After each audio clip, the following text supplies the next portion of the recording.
आप सभी का स्वागत है आपके अपने YouTube चैनल सोम क्लासेस में। दोस्तों यूपी बीएड का एंट्रेंस एग्जाम हो चुका है। अब जो कैंडिडेट जिन्होंने यूपी बीएड का एग्जाम दिया है उन्हें इंतजार है रिजल्ट का, और मैं इस वीडियो में आपसे पूरा डिस्कस करूंगा कि इसका रिजल्ट डेट क्या है, डॉक्यूमेंट क्या है और काउंसलिंग प्रक्रिया क्या है, तथा लखनऊ यूनिवर्सिटी की तरफ से जो गाइडलाइन जारी की गई है वो क्या है। तो आप चैनल को सब्सक्राइब कर लीजिएगा, वीडियो को लाइक तथा शेयर करना बिल्कुल ना भूलें। देखिए तो सबसे पहले जो मैं आपको बता दूं यूपी बीएड का रिजल्ट जिसका इंतजार कर रहे हैं लगभग कैंडिडेट, तो ये आपका 30 अगस्त तक रिजल्ट आने की पूरी संभावना है। अखबारों में न्यूज़पेपर में जहां तक दिया गया था कि ये रिजल्ट आपका 5 सितंबर को आएगा, मगर लखनऊ यूनिवर्सिटी के द्वारा कहा जा रहा है कि हम इस रिजल्ट को 1 या 2 दिन यानी बहुत जल्द ही अपलोड कर सकते हैं। तो मेरा मानना है कि ये रिजल्ट आपका 30 अगस्त तक यानी 30 अगस्त तक जारी कर दिया जाएगा। तो बहुत ज़्यादा इंतजार आपके पास नहीं रह जाता। इस रिजल्ट में आपको आपकी रैंक दी जाएगी, जो रैंक आपकी कैटेगरी रैंक होगी तथा आपकी एक स्टेट रैंक होगी। ये समझने वाली बहुत जरूरी चीज़ है। दूसरा सवाल बनता है जब आपका रिजल्ट जारी कर दिया जाएगा, क्योंकि आपको उसमें आपकी रैंक दी जाएगी और रैंक के अकॉर्डिंग ही आपको काउंसलिंग के लिए बुलाया जाएगा। तो काउंसलिंग से पहले बहुत ज़रूरी है कि आपके पास आपके डॉक्यूमेंट बिल्कुल तैयार हों। और काफ़ी कैंडिडेट जब काउंसलिंग कराने जाते हैं तो उन्हें पता लगता है कि उनके कुछ डॉक्यूमेंट में प्रॉब्लम है, कुछ डॉक्यूमेंट क्लियर नहीं है। मैं आपको इस वीडियो में डिस्कस करना चाहूँगा कि आपके पास क्या क्या डॉक्यूमेंट बिल्कुल होने चाहिए। देखिएगा, डॉक्यूमेंट में सबसे जरूरी है आपकी 10th क्लास की मार्कशीट आपके पास होनी चाहिए। और 10th क्लास की मार्कशीट, क्योंकि आपका डेट ऑफ बर्थ सर्टिफिकेट भी होता है, तो बिल्कुल क्लियरली कर लें कि आपकी 10th की मार्कशीट में आपका नाम और आपके डेट ऑफ बर्थ में कोई गड़बड़ ना हो। सेकंड आपकी 12th, और लास्ट में जो है आपका ग्रेजुएशन सर्टिफिकेट यहाँ पर चाहिए। यानी सबसे पहले यदि मैं आपकी बात करूँ तो आपकी जो क्वालिफिकेशन है, जो आपने 10, 12 तथा ग्रेजुएशन में कंप्लीट किया है, वो आपके पास होनी चाहिए। ग्रेजुएशन में आपका 55% मार्क्स की ये आपकी डॉक्यूमेंट होनी चाहिए। यदि आपकी ग्रेजुएशन में 55% मार्क्स नहीं है तो आप निश्चित कर लीजिएगा कि आपकी फर्स्ट रैंक भी यदि आई है तो आपको काउंसलिंग से रोक दिया जाएगा, क्योंकि बीएड एग्जाम देते वक्त ही मांगा जाता है कि आपके बीएड में या आपके ग्रेजुएशन में 55% मार्क्स होना चाहिए। इसके साथ यदि आप रिजर्वेशन कोटे से बिलोंग करते हैं तो आपके पास कास्ट सर्टिफिकेट होना चाहिए, और साथ के साथ एक रिजर्वेशन सर्टिफिकेट जो होगा वो भी आपके होना चाहिए कि आप किस रिजर्वेशन से बिलोंग करते हैं। आप एससी हैं, ओबीसी हैं या एसटी हैं। यदि आप रिजर्वेशन से बिलोंग करते हैं तो आपके पास कास्ट सर्टिफिकेट यानी जाति प्रमाण पत्र होना चाहिए। यदि आप जर्नल हैं तो आपको जाति प्रमाण पत्र की कोई जरूरत नहीं है, आपको बिल्कुल जाति प्रमाण पत्र बनवाने की जरूरत नहीं है।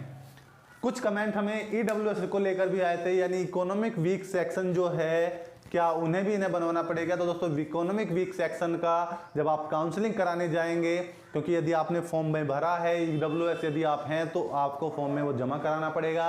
और जब आपकी काउंसलिंग होगी एडमिशन के लिए तो वह हमें विकल्प आपके सामने ऑप्शन खुलेंगे कि आप एससी हैं, ओबीसी हैं, जर्नल हैं या ईडब्ल्यूएस हैं। तो यदि आप ईडब्ल्यूएस आपके पास सर्टिफिकेट है तो आप ईडब्ल्यूएस पे क्लिक कर उसको कंप्लीट कर सकते हैं। आपके पास ईडब्ल्यूएस भी होना चाहिए यदि आप ईडब्ल्यूएस से बिलोंग करते हैं। थर्ड जो इंपॉर्टेंट है वो आपके पास आपका आधार नंबर होना चाहिए, जो आधार कार्ड है वो आपके पास होना चाहिए। और ये आधार कार्ड इसलिए जरूरी है क्योंकि गवर्नमेंट ने ये अब जरूरी कर दिया है हर तरह की जॉब के लिए, एडमिशन के लिए। यदि आप कोई भी गवर्नमेंटल यानी ऑफिशियल वर्क करना चाहते हैं तो ऑफिशियल वर्क में जरूरी है कि आपके पास आधार कार्ड जरूरी हो। आधार कार्ड जरूरी होना है। यदि आपके पास आधार कार्ड नहीं है तो आप ये फॉर्म फिल नहीं कर पाएंगे, ये बिल्कुल जरूरी है। साथ के साथ मैं आपको सुझाव दूंगा कि आप अपना इनकम सर्टिफिकेट भी कंप्लीट करा लें। इनकम सर्टिफिकेट की भी बहुत ज़रूरत पड़ती है, इनकम सर्टिफिकेट भी आप अपना कंप्लीट करा लें, क्योंकि यदि आप फ्री ऑफ सीट पर एडमिशन चाहते हैं तो इनकम सर्टिफिकेट बहुत ज़रूरी है। यानी गवर्नमेंट सीट पर एडमिशन के लिए इनकम सर्टिफिकेट की रिक्वायरमेंट पड़ती है। उससे आपको 2 बेनिफिट्स होते हैं। एक बेनिफिट ये होता है कि बीएड में आपकी स्कॉलरशिप आपकी आ जाती है, वो आपके इनकम सर्टिफिकेट पे तय करती है। ये आपका होना चाहिए। साथ के साथ एक बहुत ज़रूरी जो है आपका डोमिसाइल, जिसे आप मूल निवास बोलते हैं, ये आपके पास ज़रूरी है। मूल निवास, आप कहाँ के मूल निवासी हैं वो होना चाहिए। है कि आप उत्तर प्रदेश के निवासी हैं, अदर स्टेट से बिलोंग नहीं करते, क्योंकि यहाँ यदि आप रिजर्वेशन लेना चाहते हैं तो आप उत्तर प्रदेश के निवासी होने चाहिए। यदि आप अदर स्टेट से बिलोंग करते हैं तो आपको रिजर्वेशन का कोई फायदा नहीं मिलेगा। तो मैं आपको डॉक्यूमेंट बता दूं जो इंपॉर्टेंट डॉक्यूमेंट्स हैं। 10th 12th और ग्रेजुएशन की आपकी मार्कशीट आपके पास होनी चाहिए, आपका कास्ट सर्टिफिकेट होना चाहिए यदि आप रिजर्वेशन से बिलोंग करते हैं। जनरल कास्ट के लिए रिजर्वेशन की जरूरत नहीं है, तो उन्हें कास्ट सर्टिफिकेट की भी जरूरत नहीं पड़ती। ईडब्ल्यूएस से यदि आपने ऑप्शन में क्लिक किया हुआ है तो ईडब्ल्यूएस सर्टिफिकेट आपकी रिक्वायरमेंट पड़ेगी। इसके पास आपका आधार कार्ड नंबर और साथ के साथ आपका जो डोमिसाइल जिसे आप बोलते हो मूल निवास, ये बहुत जरूरी डॉक्यूमेंट्स हैं जो आपके पास होने ही चाहिए। साथ के साथ, क्योंकि पहले होता था आपको डीडी बनवाना पड़ता था, डीडी डिमांड ड्राफ्ट बनवाना पड़ता था, बट सरकार ने अब ऑनलाइन काउंसलिंग प्रक्रिया स्टार्ट कर दी है। तो आप अपने अकाउंट से फीस कटा सकते हैं या जो इस साइबर कैफे से आप जाएंगे वहां फीस जमा कराकर अपनी काउंसलिंग प्रक्रिया स्टार्ट करा सकते हैं। साथ के साथ काउंसलिंग बहुत जरूरी है। जब आपका रिजल्ट जारी हो जाएगा आपको काउंसलिंग के लिए कॉल किया जाएगा, और काउंसलिंग में जो फर्स्ट डे काउंसलिंग होती है 5000 कैंडिडेट की काउंसलिंग होती है, सेकंड डे 15000 की, और इसी तरीके से रैंक बढ़ती चली जाती है।